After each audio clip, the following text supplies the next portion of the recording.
창조주 되심을 바라보는 한 피조물로서 우리 자신을 어떻게 바라봐야 되는지 깨닫게 해주시고, 또한 이 모든 사람의 생애의 첫사람인 아담에 대하여 오늘 다시 한번 말씀해 주심으로 성경의 전체를 사실로서 믿게 하여 주시며, 우리 인간의 참 운명과 또한 우리 인간이 하나님께 받은 구원의 은혜에 대하여 깊이 살펴볼 수 있게 해주셔서 감사합니다. 세상에 허탄한 자의 말에 속아 넘어가지 않게 해주시고 오직 여호와의 말씀하신 대로만 보고 믿는 자녀들 되게 하옵소서. 예수 그리스도의 이름으로 기도합니다. 아멘. 우리 중에 아담이 역사적인 인물이라는 점에 대해서 부인하는 사람이 없을 줄로 압니다. 그런데 아담의 역사성, 즉 실제 했던 사람이냐에 관하여 이 신학자들 사이에 논쟁이 있습니다. 참 희한하죠. 그 사람들이 이걸 논쟁을 합니다. 아담이 실제 인물이냐 허구의 인물이냐, 옛날 홍길동처럼 꿈에 쓴 인물이냐 이순신처럼 진짜 인물이냐, 이거 갖고 싸웁니다. 그리고 진짜 인물이라고 할 때 성경 기록대로 진짜냐, 아니면은 있기는 했는데 성경 기록대로 있었던 사람은 아니고 하여튼 있기는 했던 사람인데 뭔가 우리의 이 공통적인, 우리 인간이 갖고 있는 어떤 공통적인 성질을 대표로 나타내기 위해서 그걸 원형이라고 그럽니다.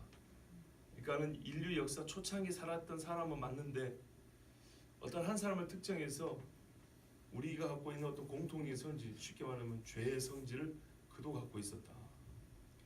그러니까는 우리가 각자의 죄가 예를 들면 A가 있고 A 다시 있고 A 다시 있고 A 다시 했을 거 아닙니까? 근데 전부 다 A에서 나온 거잖아요, 그죠? A의 R이란 말이에요. 이 공통된 죄의 성질을 갖고 있는 그 샘플과 같은 사람 아니냐, 이런 식으로 해서 아담이 실제긴 했다. 성경이 말한 거는 그게 아니라 최초의 무죄한 사람으로서 존재했고 그가 죄를 시작했다는데, 죄를 처음 저지른 사람이 아니라 많은 죄인들 중에 가장 이 죄의 종합체라고 할 수 있는, 이 죄의 공통적인 부분을 잘 균형 있게 혼자 가지고 있는 어떤 한 사람, 그런 사람으로서 존재했냐, 이걸 원형적인 인간으로 존재했냐, 이런 말입니다. 이해가 되십니까? 무슨 말인지? 쉽게 말하면 축구 선수가 여러 명이 있지만 그 중에서 여러분이 가장 이상적인 축구 선수 있죠. 우리나라 대표적인 차범근 선수 같이. 그것처럼 우리가 다 인간인데 인간 중에 가장 그 모든 인간됨의 요소를 골고루 잘 가지고 있는데 딱 이 사람 보면 이게 인간이 잘 만한 그런 사람으로서 아담이냐? 자, 구분해 볼까요? 아담은 없었다. 아니다, 아담은 있다. 있는데 성경 기록대로 최초의 인간이고 최초의 죄 지은 사람으로 있다. 아니다, 최초는 아니고 있기는 있었어. 그런데 축구 선수 하면 차범근 떠오르듯이 사람 하면 아담, 이렇게 떠오르는 그런 사람으로 존재했다. 여러분, 이 차이가 얼마나 큰 차이인지 짐작할 수 있겠습니까? 바로 그런 것들을 논쟁을 합니다. 이 사람들의 이론과 주장에 대해서 목사가 일일이 다 응답하고 그에 대해서 논피하고 비판할 필요는 없습니다. 그리고 여러분 굳이 그런 거 알 필요도 없습니다. 그냥 성경 읽으면 됩니다. 그런데 문제는 그런 사람들의 주장이 지금 제가 3가지 얘기했는데요, 그보다 많습니다. 근데 이게 책으로 출판돼서 우리 시중에 나와 있는 책이 벌써 여러 권이라는 거예요. 즉 여러분이 읽을 수 있는 가능성이 열렸기 때문에 이에 대해서 묵과할 수가 없으므로, 여러분이 언제라도 서점에서 찾아보고 관심 있는 사람들 한번 읽어보고 이상한데, 아닌 것 같은데, 성경이 좀 틀렸나, 이렇게 생각할 수 있으므로 저는 이에 대하여 여러분에게 미리 경고를 주고, 선지자와 사도들과 같이 미리 경고를 주고 하나님이 우리에게 가르치신 진리를 다시 한번 확증하는 것이 저의 사명이기 때문에 여러분에게 이 어렵게 들릴 수 있는 이야기를 전합니다. 그렇지만 설교 시간에 이 학문적인 논쟁의 주제와 주장들을 다 일일이 살펴볼 수는 없기 때문에, 또 그렇게 하다 보면 도리어 성경이 명확하게 가르치는 바를 오히려 소홀히 하고 이걸 뒤쳐나고 학자들 얘기만 한 시간 내내 떠들어댈 수 있기 때문에 그럴 수는 없고요. 되도록 성경이 아담에 대하여 하시는 말씀을 중심으로 여러분에게 전하되, 최근에 우리 신앙을 흔들 만한 이론들과 주장들이 있으면 그것들을 살펴보고 비판하는 일을 겸하도록 하겠습니다. 중심은 성경입니다. 이미 아담에 대해서는 창세기, 오늘 읽은 창세기라든지 로마서를 통해서 여러분 수차례 언급했습니다. 그러나 그때는 주제가 아담이 아니었습니다. 그렇죠? 창세기를 전할 때 동성애 주제를 가지고 설교했을 때가 있었고, 또한 선악과 이 처음 범죄를 가지고 설교할 때 있었고, 로마서는 죄와 또한 예수 그리스도를 말미암아 우리가 얻는 그 칭의의 구원에 관한 설교할 때 아담과 예수를 대조하는 그런 상황에서 아담을 얘기했지, 아담 자체의 역사성, 아담이 실제 했냐 이야기, 그 이야기를 여러분에게 전하지는 않았기 때문에 다시 한번 창세기부터 성경 전체에 아담이 기록된 모든 말씀을 다 살펴보는 것이 중요하겠지만, 일단은 로마서는 그동안에 우리가 여러 번 언급했기 때문에 오늘 본문에서는 본문으로 삼지는 아니하고 잠깐 살펴보고 넘어가고, 나중에 조금 더 구체적으로 하나하나씩 살펴볼 때 로마서도 다시 한번 살펴보고, 그때 아담을 우리가 어떻게 읽어야 되는지를 듣도록 하겠습니다. 무슨 말씀이냐면, 지금은 오늘은 넓고 보편적인 차원에서 성경이 말하는 아담을 듣고, 앞으로 시간을 두고 구체적이고 깊은 계시의 말씀에 이르기까지 아담에 관하여 하나님 주신 말씀을 차근차근 듣도록 하겠다는 말씀입니다. 자, 그래서 아담 없는 인류, 아담 없는 이 사람의 죄와 구원에 대해서 말하고자 하는 그런 사람들에게 아담을 부정하고 싶다면 당신 자신을 부정해라, 이렇게 말할 수 있을 정도로 저와 여러분이 하나님의 복음, 이 진리의 말씀을 증거하고 변호하는데 준비되게 하고자 합니다. 지금 서론이 좀 길죠? 왜요?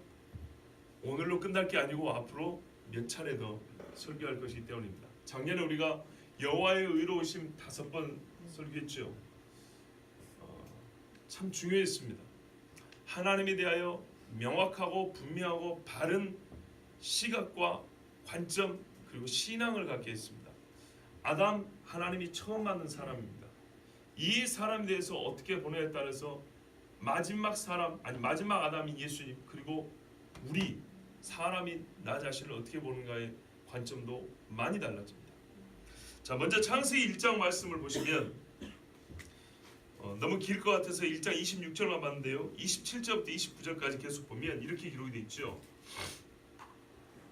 하나님이 자기 형상 곧 하나님의 형상대로 사람을 창조하시되 남자와 여자를 창조하시고, 하나님이 그들에게 복을 주시며 하나님이 그들에게 이르시되 생육하고 번성하여 땅에 충만하라, 땅을 정복하라, 바다의 물고기와 하늘의 새와 땅에 움직이는 모든 생물을 다스리라 하시니라.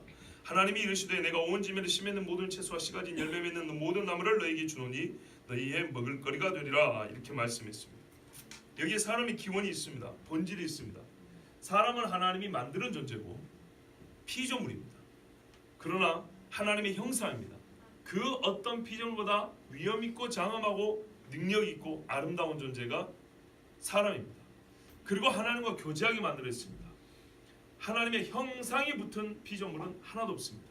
이 형상이 어느 정도냐면 이 땅에 있는 만물을 다스릴 수 있는 위치와 즉 권위를 부여받았습니다. 능력도 받았다는 겁니다. 즉 하나님을 대리 통치하는 존재라 그랬습니다. 형상은 무한한 하나님을 전방위적으로 축소해 놓은 하나님의 닮은 꼴이라는 얘기입니다. 그래서 여참은 자기가 시인 줄 아는 그런 착각에 빠질 수 있지만 그야말로 정말 위대하게 만들어진 존재가 사람입니다. 자, 확인이 됐습니까? 예. 그 다음에 창세기 2장을 보면 우리가 읽은 말씀 2장 18절 이하에 배필을 지으리라. 그 다음에 여호와 하나님이 흙으로 각종 들짐승과 공중의 각종 새를 지으시고 아담이 무엇이라고 부르나 보시려고 그것들을 그에게로 이끌어 가시니 아담이 각 생물을 부르는 것이 곧 그 이름이 되었더라. 아담이 모든 가축과 공중의 새와 들의 모든 짐승에 이름을 주니라. 아담이 돕는 배필이 없으므로 여호와 하나님이 아담을 깊이 잠들게 하시니 잠들매 그가 그 갈빗대 하나를 취하고 살로 대신 채우시고 여호와 하나님이 아담에게서 취하신 그 갈빗대로 여자를 만드시고 그를 아담에게로 이끌어오시니 아담이 이르되 이는 내 뼈 중에 뼈요 살 중에 살이라. 이것을 남자에서 취하였은즉 여자라 부르리라 하니라. 이러므로 남자가 부모를 떠나 그의 아내와 합하여 둘이 한 몸을 이룰지로다. 아담과 그의 아내 두 사람이 벌거벗었으나 부끄러워하지 아니하니라. 아멘. 사람의 태생적 한계를 깨달을 수 있습니다. 하나님의 형상이지만 완전하지 못한, 혼자 있으면 부족하다 그랬습니다. 한 사람이 개인적으로 보일 수 있는 하나님의 형상이 있고요, 남녀가 결합했을 때 완성되는 하나님의 형상이 있습니다. 혼자 있을 때의 한계, 이것을 하나님이 가르쳐 줍니다. 그래서 결합의 이유를 가르쳐 줍니다. 여기에 가정의 기원이 있죠. 그런데 참 재밌습니다. 하나님이 아담에게 배필이 필요한 줄 아는데 바로 뒤로 가서 갈빗대로 여자를 만드시고 이러면 될 거를 중간에 짐승들을 만들어 가지고 아담 앞으로 끌어 나오십니다. 아담이 뭐 하죠? 이름을 짓습니다. 이름을 지으면서 뭘 깨달았을까요? 옛날 목사님 말씀처럼 저것들은 다 짝이 있는데 나는 짝이 없구나. 그것도 깨달았겠죠. 그런데 이름 짓는 행위는 얼마나 행복한지 모릅니다. 사랑과 관심이 없으면 절대 이름을 지어주지 않습니다. 이름도 멋들어지게 적합하게 지어주지 않습니다. 이 짐승마저도 사랑하고 이름을 지어줬습니다.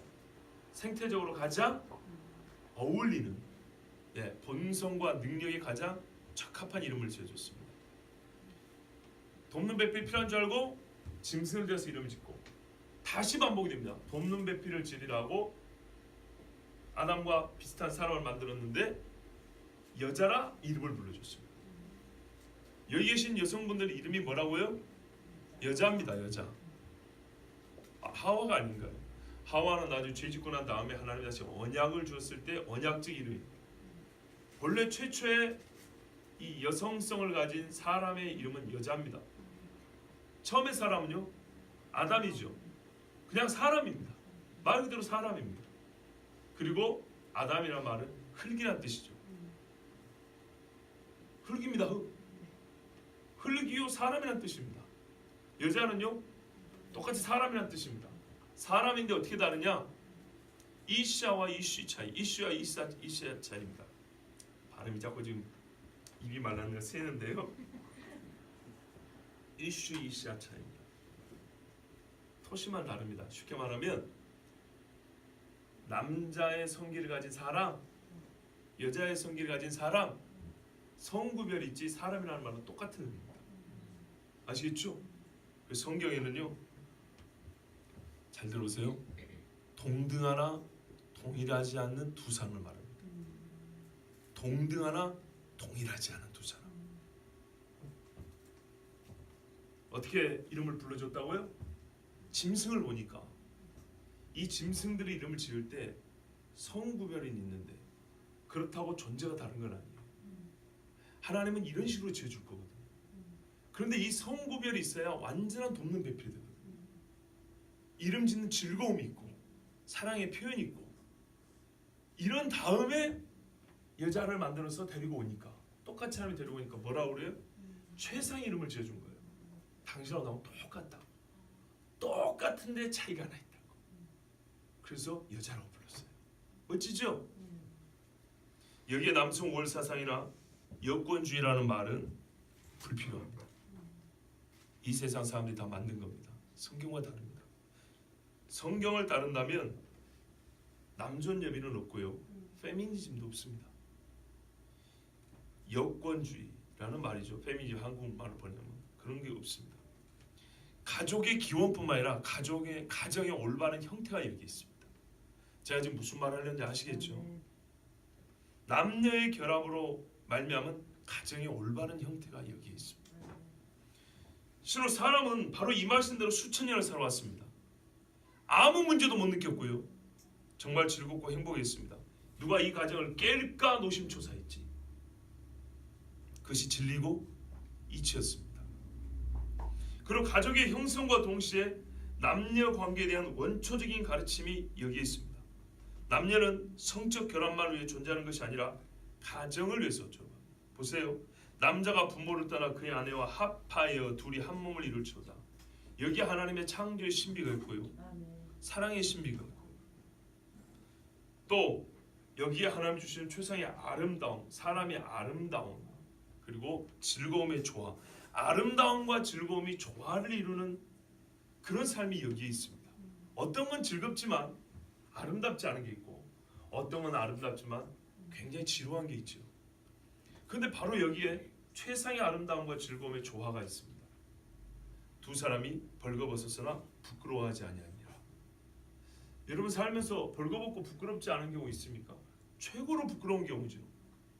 그래서 예수님이 십자가에 달 때 옷 벗긴 겁니다. 그래서 죄수들을 고문할 때 일부러 옷을 벗긴 이유가 있습니다. 매만 맞아서 괴로운 게 아니라요, 옷을 벗긴다면 사람이 위축이 되고 수치스럽고 정말 비참해지거든요. 그래서 일부러 옷을 벗기고 때리고 고문을 하는 겁니다. 그럼 어쩐다고요? 벌거벗었으나 부끄러워하지 아니하더라. 하나님, 우리 예수님께서 이렇게 말씀했어요.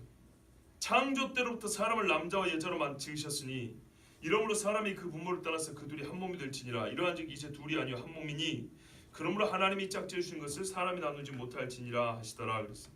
만일 아담이 허구의 존재라면, 그저 인간 원형이 무엇인지를 보여주기 위해 만든 가상의 사람이라면, 예수님께서 허상을 실상으로 잘못 보셨다고 우리가 교정해 줘야 됩니다. 예수님 있지도 않은 아담을 가지고 그런 이야기를 하시네요. 이러고 교정을 해줘야 됩니다.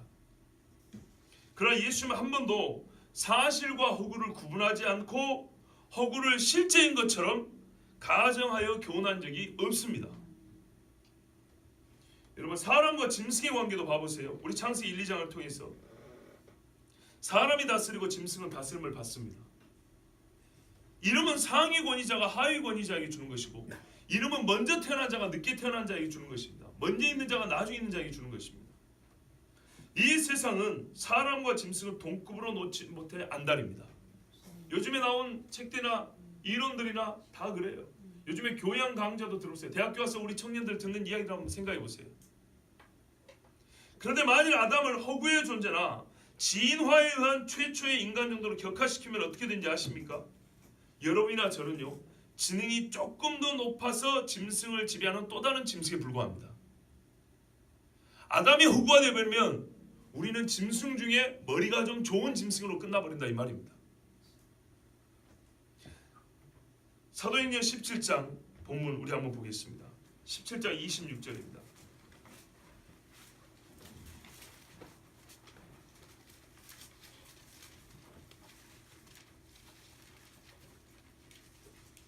같이 읽겠습니다.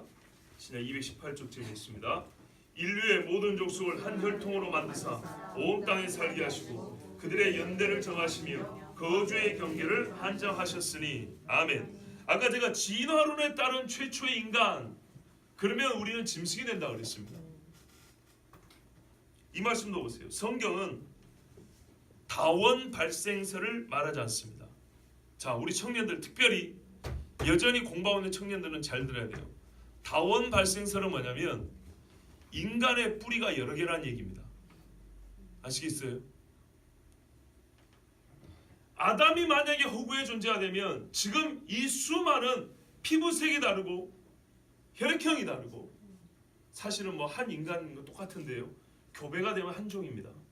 그런데 하여튼간에 머리칼이 다르고 사는 지역이 다르고 문화적인 어떤 배경이 좀 다르면 마치 뿌리가 다른 것처럼 간주하는 이런 세상, 성경은 배기하고 있는데요. 그리고 아담이 있기 때문에 이 배경, 즉 여러 가지 종자로서 사람이 시작됐다, 이것을 성경은 배경하게 됐는데, 아담이 그 근거인데 아담이 없어져 버리면 세상 말 맞다나 진화에서 사람은 만들어졌거나 아니면은 여러 계통에 의해서 여러 종류의 사람이 나온 것처럼 이렇게 말할 수 있는 겁니다. 그래서 성경은 뭐라 그래요? 인류를, 모든 족속을 한 혈통으로 만들었다 합니다. 누구시란 얘기입니까? 아담이시란 얘기입니다. 그래서 다원 발생설을 말하지 않습니다. 이 말은 한 사람으로 말미암아 시작된 우리이기 때문에, 한 사람 아담으로 말미암아 시작된 우리이기 때문에 죄와 구원에 있어서 단일한 조건과 단일한 구원의 방법이 공통적으로 주어진다는 얘기입니다. 사람마다 죄의 이유가 다르다거나 죄의 해결책이 다르다는 게 아닙니다. 무슨 말인지 아시겠어요? 같은 한 사람이기 때문에 한 구원의 방법이 있다 이 말입니다. 만약에 여러 조상으로부터 사람이 시작됐으면, 여러 계통으로부터 사람들이 나왔으면 구원의 방법도 그만큼 다양해야 합니다. 그러면 실상 구원을 못 얻는다고 봐야 됩니다. 여러 과학자들은 말하죠. 인류는 다원 계통이다. 즉 여러 뿌리에서 왔다, 이런 헛소리를 하는데, 작년과 재작년에 그런 말씀드렸어요. DNA, RNA 뭐 얘기하면서, 유전자 얘기하면서 미토콘드리아에 보면은 모계로만 유전되는 게 하나 있다 그랬어요. 그거를 줄줄이 따라 보니까 세상의 모든 사람들은 한 엄마에게서 나왔다는 게 확인됐다 그랬어요. 그때 제가 이 설교에서 강인 집사님을 봤던 얘기 기억나시죠? 맞아요. 성경에 인종주의는 없습니다. 인종주의는 얼마나 무지막지한 건지 아십니까? 누가 여러분 흑인들을 보고 함의 족속이라고 저주받았다고 가르치던가요? 그것을 제일 많이 가르친 데가 교회입니다. 옳습니까?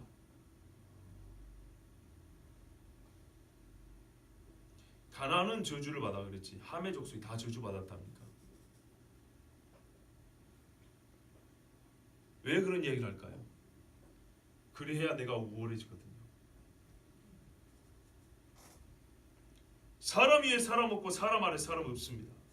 우생학에 끼어들 여지가 없습니다. 우생학이 뭔지 압니까? 좀 더 나은 종자를 가려내는 학문입니다. 장애가 있다거나 정신지체에 있는 분들은 거세를 해버립니다. 씨를 말려버립니다. 1930년대 기독교 국가인 미국에서 엄청나게 만연했습니다. 그걸 히틀러가 배웠다는 거 아십니까? 성경이 그리 가르치던가요? 성경을 자기 이익을 위해서, 국가 이익을 위해서 쓰면 이렇게 되는 겁니다.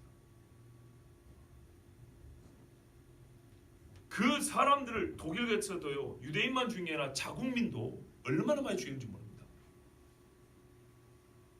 속된 말로 병신이라고 죽인 겁니다. 성경을 알았으면 그렇게 안 했을 겁니다. 성경은 죄 없는 자와 죄 있는 자의 족보를 나누지도 않습니다. 인류를 한 혈통으로 만드사 모두 다 회개하라 명하셨으니, 인종의 우열을 따지거나 지배와 피지배로 나눈 시기에 사람 차별도 존재하지 않습니다.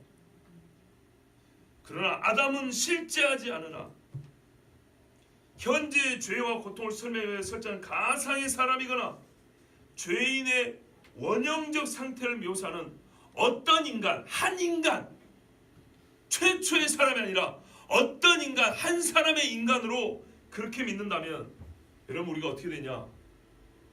사람 살인은 불가능하고요, 짐승살이 정도밖에 못합니다. 가리고 죽이고, 잘난 놈은 힘센 놈은 살고, 약한 놈은 지배하고 바르고 죽이고. 성경이 그리 가르칩니까? 아니요. 성경은 다 한 혈통에서 난 똑같은 사람이라고 말합니다. 그래서 같은 구원의 방법이 존재하는 겁니다. 유대인이나 헬라이나 똑같이 예수는 그리스도가 전하는 겁니다. 창세기 3장 6절에 보면, 여자가 그 나무를 본즉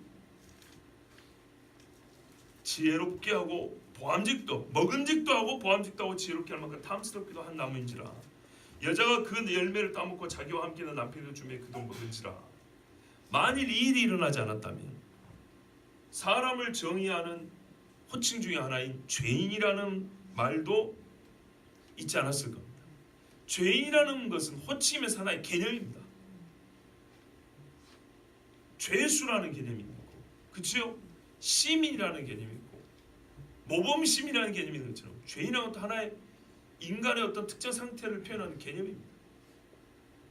만일 이 선악과를 따먹는 이 일이 역사가 아니라고 한다면 모든 사람이 배우지도 않고 가르치지도 않았을 때부터 악을 생각하고 악을 행하는 이유를 설명할 수가 없습니다. 배우지도 않고 가르치지도 않는데 어떻게 이런 악을 행할 수 있냐? 어떻게 악을 꾸밀 수가 있는가? 최초의 타락을 전제하지 않으면 이해할 수가 없습니다. 사람이 배우지 않으면 하지 못한 일이 얼마나 많습니까? 인간이 살면서 배워야만 할 수 있는 일이 부지기수인데 유독 왜 죄의 이 악은 배우지 않은데 이렇게 잘할 수가 있습니까? 악을 행하는 데는 다 전문가입니다. 갈수록 실력이 좋아집니다.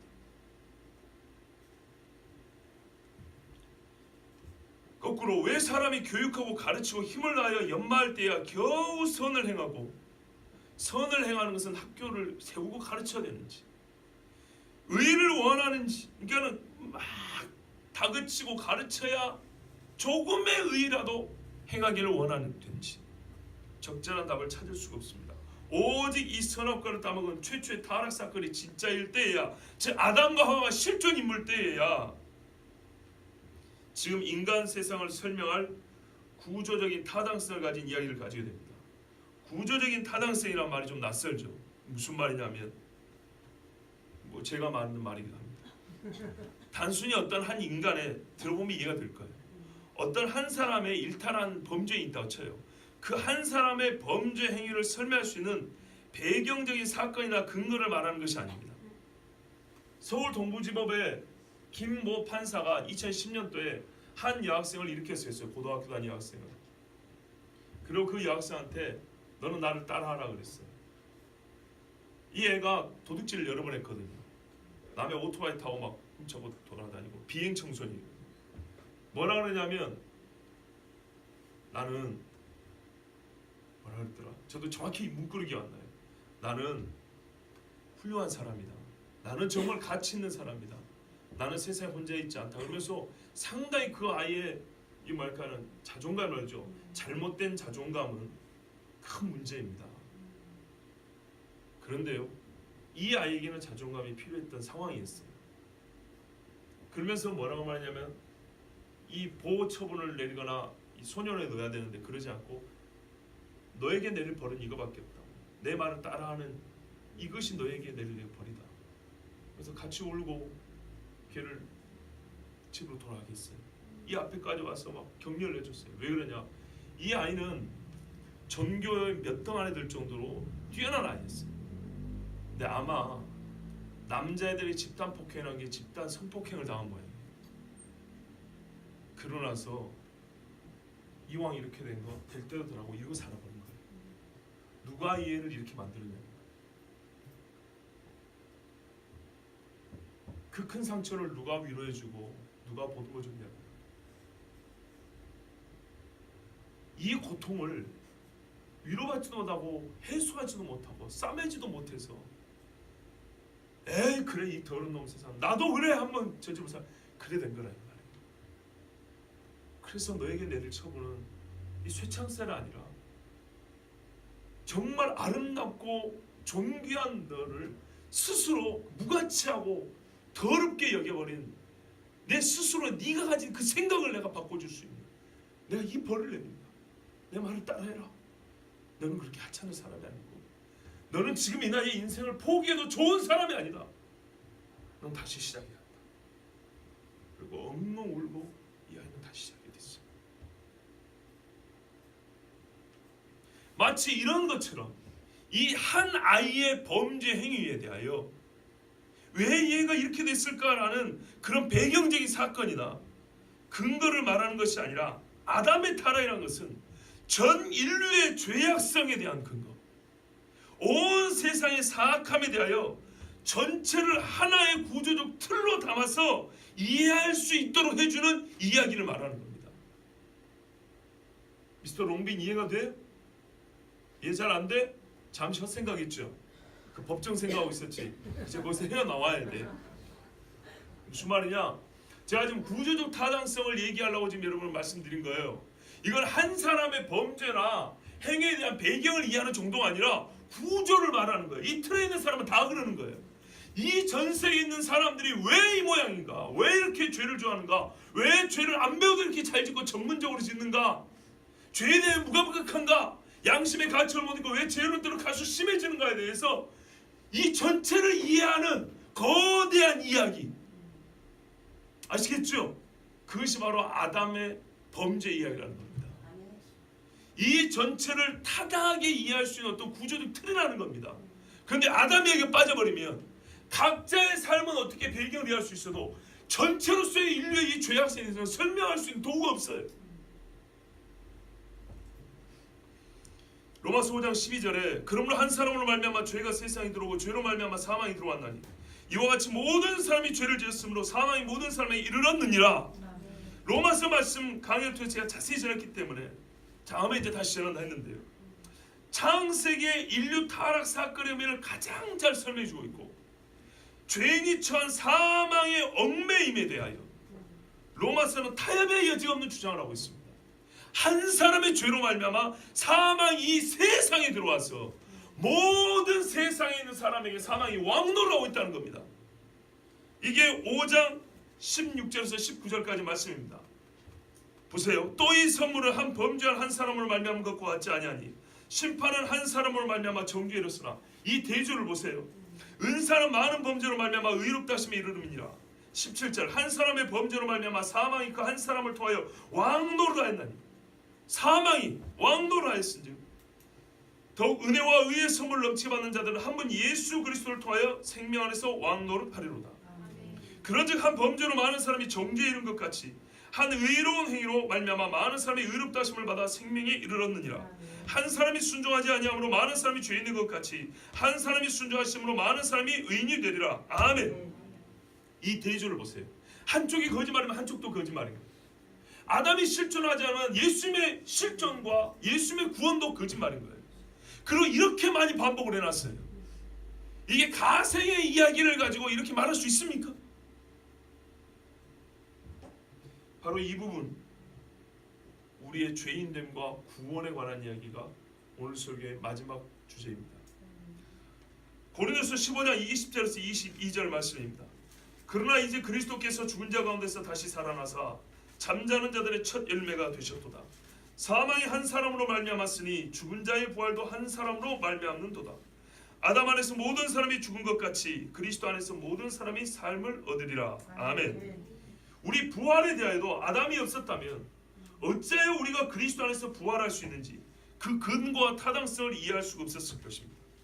그리스도 한 사람의 죽음이 모든 사람의 대속 죽음이 될 수 있는 이유, 모든 사람의 부활의 근거가 될 수 있는 것은 예수님이 인류의 머리이기 때문입니다. 아멘.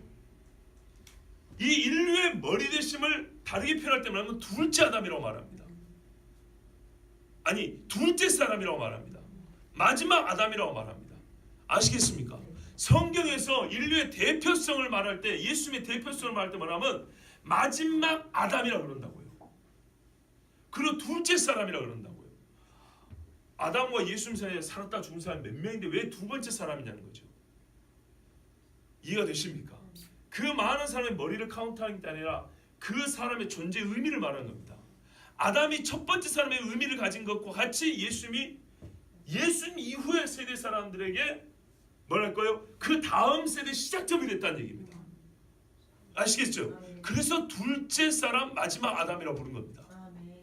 아담과의 공통점이 있다는 겁니다. 그게 바로 머리 된다는 겁니다. 아담과의 다른 것은 그 머리됨의 사명을 아담은 실패했으나, 하나님의 제사장의 사명을 감당 실패했으나 예수님은 성공했다는 겁니다. 그래서 제가 표현할 때는 모래시계를 뒤집어 놓은 것 같다 그렇게 말하는 겁니다.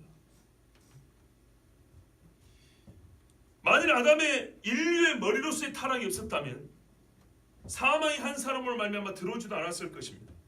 그러면 우리 참 기분 좋겠죠. 우리가 죄인 될 필요는 없으니까. 그렇죠?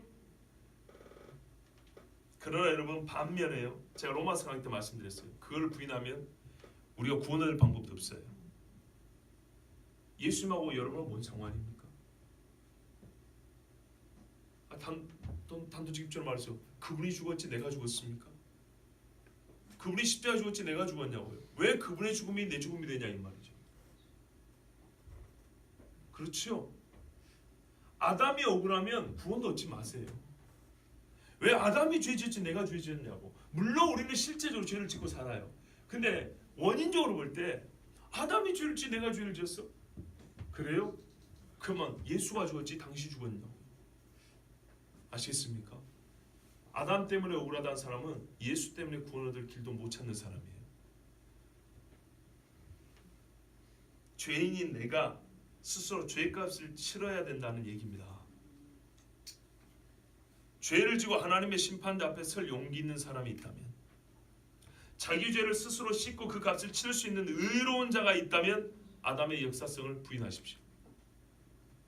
아담과 무관하다고 하는 자는 예수와도 무관하는 것을 반드시 아시기 바랍니다. 오늘 마지막 본문 고린도서 15장 45절 46절 함께 찾아 읽겠습니다.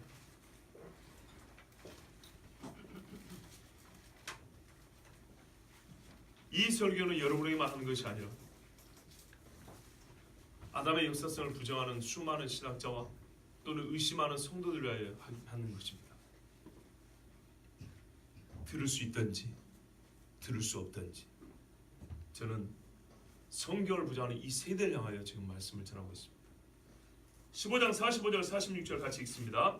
기록된 바 첫사람 아담은 생명이 되었다 함과 같이 마지막 아담은 살려주는 영이 되었나니 그러나 먼저는 신령한 사람이 아니요 육의 사람이요 그 다음에 신령한 사람이니라. 아멘. 예수 그리스도께서 우리에게 주시는 부활과 새로운 육체에 대하여 뭐랄까요? 아담으로 불리는 역사 중에 있었던 실제 이 한 아담이라는 사람이 없었다면 우리는 어디서 어디로 변화되는지 그 시작과 결말을 모릅니다. 성경 말하면 분명히 육의 사람이 있었다. 아담이라는 육의 사람이 있었고 우리가 얻는 것은 예수라는 분의 신령한 육이라 신령한 몸이라고 말합니다. 어떤 신학자는 말합니다. 성경은 수미 쌍방 구조를 여러 의미에서 보여주는데 육체로도 보여준다고. 몸으로 시작해서 몸으로 마친다는 겁니다. 하나님의 나라에서 하나님의 나라로 마치기도 하지만 몸으로 시작해서 몸으로 마칩니다. 근데 몸에 차이가 있는 게 뭐라고요? 썩을 몸이고 썩지 않은 몸이고 육의 몸이고 신령한 몸이고 땅에 속한 몸이고 하늘에 속한 몸이라 이렇게 말을 합니다. 둘 다 역사적인 이야기입니다. 만약에 땅에 속한 몸과 썩을 몸이 없었다면 신령한 몸은 없는 것입니다. 왜? 이 몸이 이렇게 변화되는 거거든요. 예수님의 부활로 말미암아 우리가 부활할 때 이렇게 변화되는 거거든요. 다시 말씀드립니다.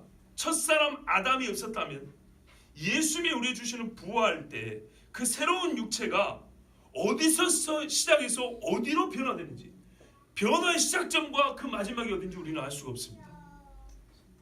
육이 있었던 아담이 사라지면 변화된 육도 없는 것이고 그리스도의 살려주는 영 되심의 실제도 알 수가 없습니다. 뭘 살려준다는 겁니까 도대체? 의미만을 주려는 가상의 아담은 불필요합니다. 휘튼 칼리지의 미국 신학교인데 여기 총장님인지 현재 그런지 모르지만 필립 라이켄이라는 이 신학자이자 목사님이 이렇게 말했어요. 우화를 통해서는 우화 알죠? 만든 이야기. 우화를 통해서는 아무도 정죄되지 않습니다. 허구를 통해서는 아무도 의롭다 칭함받지 못한다. 아담의 얘기가 우화라면 아무도 정죄받지는 않을 것이다. 그러나 거꾸로 예수님의 얘기가 더불어 허구가 되어버린다면 아무도 의롭다 칭함받지도 못할 것이다.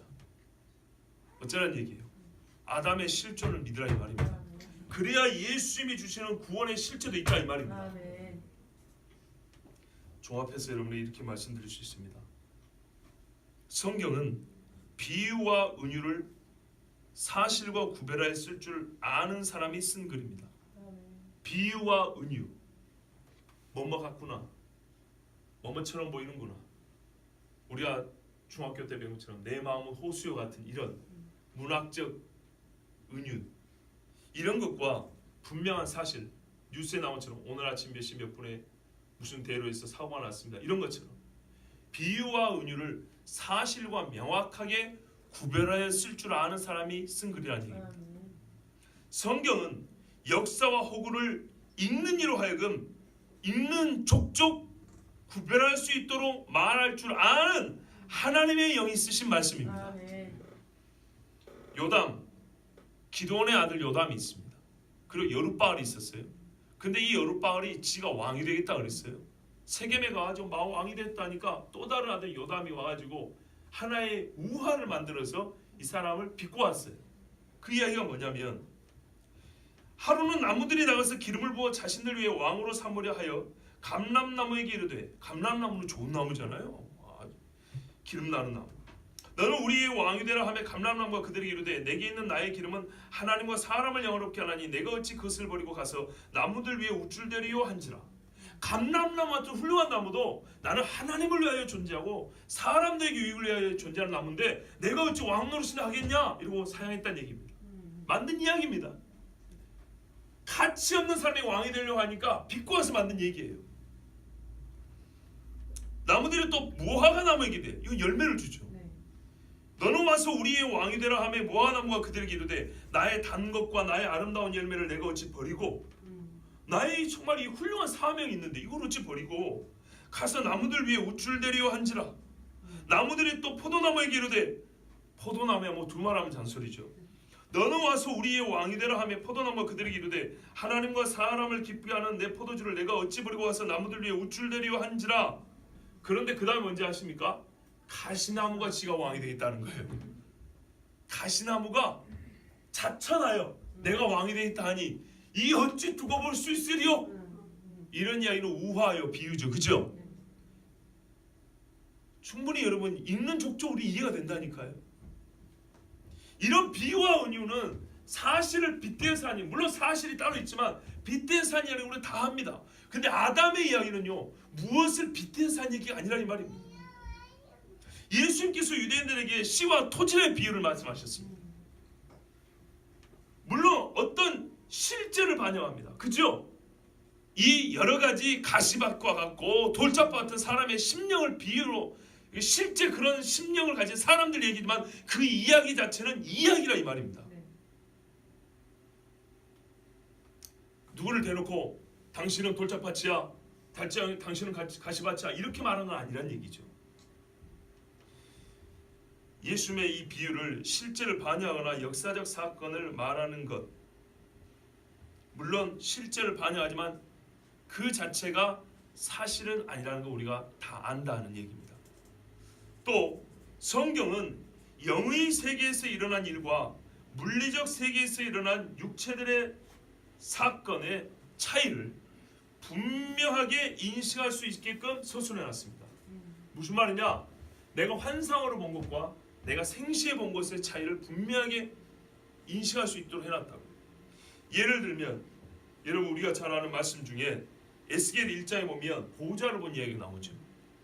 내가 보니 북쪽에서부터 폭풍과 큰 구름이 오는데 그 수에서 불이 번쩍번쩍 빛이 그 사방에 비치며 그 불 가운데 단쇠 같은 것이 나타나 보이고 그 속에서 네 생물의 형상이 나타나는데 그들의 모양이 이러하니 그들에게 사람의 형상이 있더라. 그들에게 각각 네 얼굴과 네 날개가 있고 그들의 다리는 곧은 다리요 그들의 발바닥은 송아지 발바닥 같고 광명 구리같이 빛나며 그 사방 날개 밑에는 각각 사람의 손이 있더라. 그 네 생물의 얼굴과 날개가 이러하니 날개는 다 서로 연하였으며 그 날때는 돌이키지 아니하고 일제히 앞으로 곧게 행하며 그 얼굴들의 모양은 넷의 아픈 사람의 얼굴이요 넷의 오른쪽은 사자의 얼굴이요 넷의 왼쪽은 소의 얼굴이요 넷의 뒤는 독수리의 얼굴이니 그 얼굴은 그러하여 하며 그 날개는 더럽혀서 각기 둘씩 서로 연하였고 또 둘은 몸을 가렸으며 영이 어떤 쪽으로 가면 그 생물들도 그대로가 돼 돌이키지 아니하고 일제히 앞으로 곧게 행하며 또 생물들의 모양은 타는 숯불과 횃불 모양 같은데 그 불이 그 생물 사이에서 오르락내리락 하며 그 불은 광채 있고 그 가운데에서는 번개가 나며 그 생물들은 번개 모양 같이 왕래하더라. 아멘. 이것이 가짜인가요? 진짜입니다. 진짜인데 제가 아까 뭐라 그랬죠? 가짜라는 의미가 아니라 영의 세계에서만 나타나는 일인지 물리적 세계에서 나타나는지를 확연히 차이를 보여준다는 얘기입니다. 에스겔을 본 거는 사실을 본 겁니다. 사실을 본 건데 어느 세계에서 일어난 일이죠? 영의 세계에서 일어난 일을 본 것을 사실로 기록한 겁니다. 아담의 이야기를 사실로 기록했는데 아담은 내가 환상을 보니 아담이라는 사람 이런 게 아니고 육의 눈으로 보이는 한 인물을 말하는 겁니다. 그의 아들은 셋이요 그 밑에만 아담의 7대 손 에녹 물리적 세계 육체를 가지고 있는 현실 세계를 얘기하고 있는 겁니다. 성경은 상징과 환상조차도 세상의 문학 작품과 달리 실존하는 세계의 존재와 역사를 전제하고 그것들의 실체와 상태를 보여주기 위해 사용했습니다. 무슨 말인지 예를 들면 이해하기 쉽습니다. 유다서에 보면 거짓 선생들에 이렇게 말합니다. 그들은 기탄 없이 너희와 함께 먹으니 너희의 애찬의 암초요 자기 몸만 기르는 목자요 바람에 불려가는 물 없는 구름이요 죽고 또 죽어 뿌리까지 뽑힌 열매 없는 가을나무요 자기 수치의 거품을 뿜는 바다의 거친 물결이요 영원히 예비된 캄캄한 흑암으로 돌아갈 유리하는 별들이라. 6가지 상징으로 누구를 얘기했어요? 거짓 선생들을 얘기했어요. 거짓 선생이라는 실체가 있어요. 그렇죠? 이 실제 존재하는 사람들의 실상을 상징, 이 6가지 상징어로 가르쳐줬어요. 아시겠습니까? 그러나 아담은 어떤 상징어로 이렇게 말해주지도 않았어요. 그냥 아담이에요. 그냥 첫사람이고. 맞습니까? 거짓 선생이 실제하는 거라면 아담은 훨씬 더 실제한다는 얘기입니다. 요한계시록 1장 20절에 보면 뭐라 했어요? 네가 본 것은, 요한이 봤거든요. 눈에서 이 영의 세계사를 봤어요. 뭐라면 내 오른손에 7별의 비밀과 또 7 금촛대라. 어떤 상징물을 봤어요. 그런데 이 상징이 뭐냐 하니까 예수님이 가르쳐준 말씀이 7별은 7교회 사자요, 7 촛대는 7 교회니라. 7 교회는 실제로 있고 7 교회에서 말씀을 전하는 사자들도 실제로 있습니다. 그런데 이 실제로 있는 사람들을 어떻게 표현했어요? 상징물로, 뭘로요? 별과 촛대로 표현을 했다고요. 아담은 실제한 사람인데 다른 무엇으로 빗대어서 상징물로 말하지 않았습니다. 그냥 뭘로 말했어요? 아담으로 말했어요. 제가 지금 강조해 말씀드립니다. 즉 아담의 실제함을 조금이라도 의심할 수 있는 다른 글쓰기 방법, 다른 말하기 방법이 많이 있는데 성경이 이 중에 하나도 택하지 않냐고 완전히 물리적 실제로서 역사적인 언어로 그대로 말했다는 거예요. 그냥 항상 아담 이렇게 말했다는 겁니다. 아담에 대해서는 성경이 한 번도 비유, 은유, 상징, 환상, 영적 세계에서 볼 수 있는 존재로 말한 적이 없습니다. 자, 이제 좀 들어보십시오. 여러분 이렇게 설교하면 저를 막 학교로 보내고 싶죠? 저런 설교는 교회에서 할 게 아닌데 그러죠? 그러지 마세요. 일주일 내내 성경을 안 보기 때문에 생소하고 들리고, 제가 몇 장 몇 절을 얘기도 여러분은 이런 게 있었어 이런 겁니다. 성경이 명한 대로 매일 묵상하는 사람 같으면 정말 쪽쪽 들어올 말씀입니다. 제가 스스로 자기 설교에 대해서 이렇게 말해 죄송하지만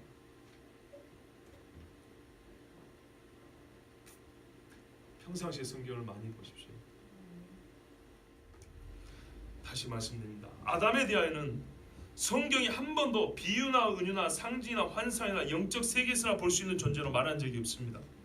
항상 일관되게 역사적 존재요 실존한 사람으로서 최초의 타락자로 말하고 있으며, 그 사실에 근거하여 사람의 기원과 가치, 그 위험과 하나님과의 관계를 가르쳐 주었고, 타락한 죄인으로서 우리가 겪는 고통과 악, 최후의 상태에 대하여 경고하였으며, 또한 우리가 구원 얻을 수 있는 방편과 우리가 가진 소망에 대하여 계시하여 주셨음을 기억하십시오.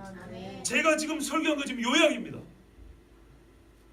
처음에 존재에서부터 타락과 이 세상을 설명할 수 있는 유일한 도구인 아담의 역사성, 그리고 우리가 구원 얻는 문제에 대해서 아담은 다 영향을 미쳤다는 얘기입니다. 아담이 없으면 이건 전부 다 가짜가 됩니다. 아담은 한 시점, 한 사람, 한 교훈을, 어느 한 가지 교훈을 전달하기 위해서 만든 허구의 인물이나 또는 어떤 시대에 존재했던 한 인물, 또는 그 인물을 조금 가공하여 그럴듯하게 종교적 교훈을 주기 위해 만들어낸 사람이 아닙니다. 성경은 절대 그렇게 말하지 않습니다. 제가 왜 이 설교한다고요? 그런데 이렇게 말하는 사람들이 있고, 이게 학자들의 세계에서만 논의되면 그나마 진화되는데, 대중서적으로 지금 계속 책들이 나오고 있기 때문에, 교양 프로그램이 나오고 있기 때문에 여러분이 쉽게 접할 수 있는, 말 그대로 독약이 지금 여러분 눈앞에, 어린애 앞에 독약하고 우리가 먹는 양약이 같이 놓여있는 꼴, 이런 세상이기 때문에 지금 여러분이 말을 안 할 수가 없는 거예요.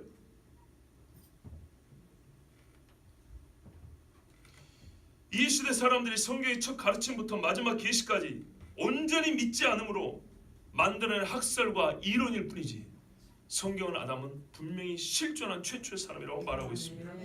아담의 역사성은 그리스도인의 신앙에 있어서 통합적인 기능을 가지고 있습니다. 무슨 말이냐? 아담이 기록된 성경의 어느 곳이라도, 아까 제가 읽어드린 성경만 하더라도 그 외에도 있지만 어느 곳이라도 아담을 빼고 한번 읽어보십시오. 아담을 삭제하고 없는 셈 치고 사건과 스토리를 한번 이해해 보십시오. 가능한지. 불가능합니다. 아담을 가상의 인물로 설정하고 예수님의 십자가와 다시 오심을 기다릴 수 있을까요? 불가능합니다. 아담의 역사성을 부정하면 사람은 근본을 잃게 되고 죄인은 구원을 잃게 됩니다. 그래도 아담을 부정하겠습니까? 진리의 최소 구성 요건을 사실이라 그랬습니다. 사실이 아닌 곳에 의미는 존재하지 않습니다. 성경통에 여러 번 예를 들었죠. 배고픈 자에게 네 배를 부르게 하라고 먹을 걸 주자면 무슨 소용이 있으며, 추워 죽게 있는 사람에게 네 몸을 따숩게 하라 하면서 옷을 주자면 무슨 소용이 있겠느냐. 사실이 아닌 곳에 의미는 없습니다. 실제가 하지 않은 일에 진리는 없습니다. 실제하지 않은 일에 진리는 없습니다. 성경은 말합니다. 아담은 하나님께서 처음 만드신 사람으로서 전 인류의 대표였다. 그로부터 죄가 시작되었고 사망이 세상에 들어왔으며 따라서 우리 모두는 죄인이라고 말합니다. 그러나 역설적으로 아담이 역사적인 실존 인물이었기 때문에 우리는 하나님의 아들 예수 그리스도로 말미암아 구원을 얻을 수 있게 되었습니다. 예수님이 인류의 머리로서 우리 죄를 짊어지고 죽으셨기 때문입니다. 그러므로 둘째 사람 마지막 아담을 믿고 곧 예수를 믿고 그로 말미암아 구원 얻는 자는 반드시 첫사람 아담의 실존을 믿어야 합니다. 아멘. 이것이 하나님의 말씀입니다. 아멘. 기도하겠습니다.